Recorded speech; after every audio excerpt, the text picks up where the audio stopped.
12 रबीउल अव्वल के मौके पर हज़रत मोहम्मद मुस्तफ़ा सल्लल्लाहु अलैहि वसल्लम का जश्न विलादत मनाया जा रहा है और इस मौके पर कोलकाता के ईरान सोसाइटी में डॉक्टर फवाद हलीम और सायरा शाह हलीम की तरफ से दास्तान गोई प्रोग्राम का इनेकाद किया गया।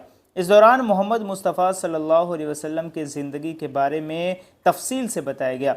साथ ही बताया गया कि मोहम्मद मुस्तफ़ा सल्लल्लाहु अलैहि वसल्लम पूरी दुनिया के लिए रहमत बनाकर भेजे गए हैं। आइए सुनते हैं। लोग इस तरीके से उसको किए हैं, पेश किए हैं कि जो हज़रत साहब है उनके शख्सियत के जो आम जो पहलू है, जिन पहलुओं पर ज़्यादा गौर नहीं की जाती है, उन पहलू के बारे में हमने आज के इस दास्तान गोई का जो जो सूत्र है उस सूत्र को बांधा है। ये जो सूत्र है उनके अजीम शख्सियत को जो सामने आवाम का सामने लाती है, इसके ज़रिए से तमाम मुल्क के लोगों को और वो लोग जो लोग सिर्फ मुसलमान नहीं हैं, अलग अलग मुख्तलिफ मज़हबों के हैं, उनको पेश करके उसको एक साथ ले करके इनकी उनके जो शख्सियत की अलग अलग जो तस्वीर है उस तस्वीर को खींचने की कोशिश की गई है। इसे सामने पेश करने में अहम किरदार उन्होंने अदा किया है। उन्होंने उनकी ज़िंदगी की वो चुनिंदे कहानियों को सामने लाए हैं, जिन कहानियों से उनके जो ह्यूमन साइड कहते हैं, इंसानी जो उनका ज़हनियत था उसका पहचान मिलता है। और हम समझते हैं कि हिंदुस्तान में सेकुलर जो मुहिम है उसमें हर एक मज़हब के जो इंसानी पहलू है उस पर अगर हम लोग गौर फरमाएँ, तवज्जो दें, तो हिंदुस्तान जिस तरीके से आज़ादी के दौर में एक सेकुलर मुल्क बना, वो सेकुलर मुल्क बन के ही रहेगा। यहाँ देखा गया कि यहाँ क्या जी, हमने यही कहा कि इस कहानी में हम लोगों के बीच में जो अहम जो शख्सियत की जो इंसानी पहलू है उसको जब पेश करेंगे, तो अलग अलग मज़हब के लोगों में जो जिज्ञासा हो या उनके जहन में कुछ सवाल हो, जानकारी की अगर उनकी ज़हनियत हो, तो वो जानकारी की जगह को पूरा करने की जो जिम्मेदारी है, वो जिम्मेदारी हम लोग पूरा करने की कोशिश करें। नाम जाहिद हुसैन है और मैं दास्तान गो हूँ। आप लोगों ने देखा ही कि हम लोगों ने दास्तान आज जो पेश की थी वो हुज़ूर सल्लल्लाहु अलैहि वसल्लम मोहम्मद सल्लल्लाहु अलैहि वसल्लम के ज़िंदगी पर है। उनके छोटे छोटे ऐसे वाक़ये जो किसी और को मुतासिर कर सकें, मतलब ऐसे वाक़ये हम लोगों ने नहीं लिए हैं जो जिसमें कुछ मौजज़े जैसी बात हो या जिसको हम अंग्रेज़ी में कहेंगे डिवाइन इंटरवेंशन वाली बात हो।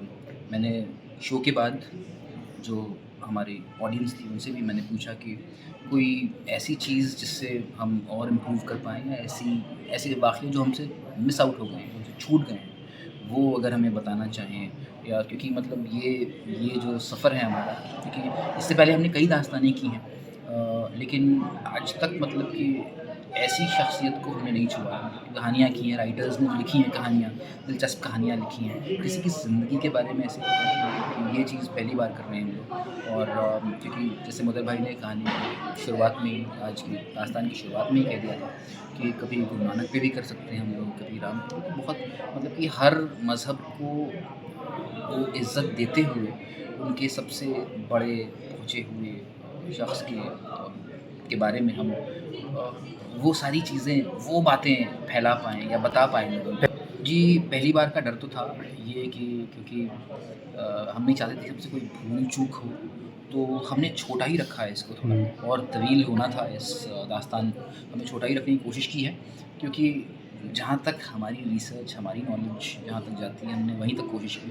तो मैं चाहूँगा कि अभी अभी जब मैं बात कर रहा था ऑडियंस मेंबर्स से, तो एक भाई थे, उन्होंने एक और छोटा-सा वाक़या बता दिया, जो मैंने बोला कि ये आप मुझे व्हाट्सएप पे भेज रहे हैं, मैं इसको ऐड कर रहा हूँ। मुझे नहीं पता था। मेरी जहाँ तक महदूद नॉलेज है, इल्म है, उसके ज़रिए से तो मतलब कभी-कभी मैं इसीलिए कहता हूँ कि ये जो है, ये अभी जो कहानियाँ या फिर जो वाक़ये आप लोगों ने आज सुने, तो अगली बार शायद सुनेंगे तो उसमें कुछ और इज़ाफ़ा होता ही रहेगा उसमें। ये जो है, ये एक सफ़र है और इसमें कारवां की तरह लोग जो है जुड़ते जाते हैं। पता था कि नॉर्मली मोहम्मद के बारे में अपने जब सुनते हैं तो वही रिलीजियस प्रीचर के ज़रिए सुनते हैं, और उनकी लाइफ की जो इंटरेस्टिंग वाक़ये है, एनेक्डोट्स है, वो नॉर्मली हमें कभी सुनाई नहीं देता है।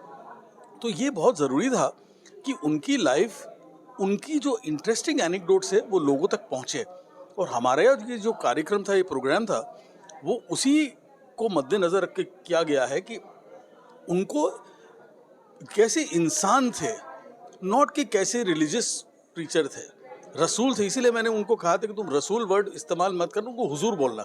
हुजूर मतलब अपने जैसे। तो अपनी जैसे में उनकी क्या मकाम थी, ये प्रोग्राम का फोकस था। आज के इस प्रोग्राम के मुताबिक जो आगे जो मैसेज आने वाला है, लोगों में क्या मैसेज जाएगा, लोग कहाँ तक इस पे सुन के रहेंगे?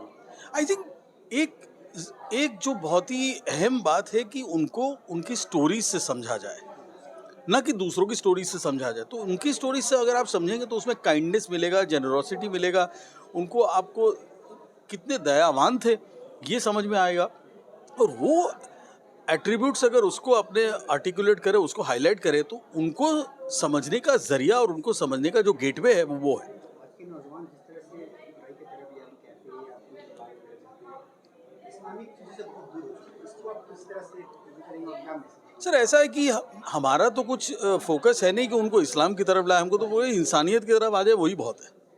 तो ये जो हम कह रहे हैं कि रसूल, जिसको लोग रसूल खुदा भी बोलते हैं, Mohammed, he is not to be seen as a religious figure, but is important to see him as a human and a humane figure.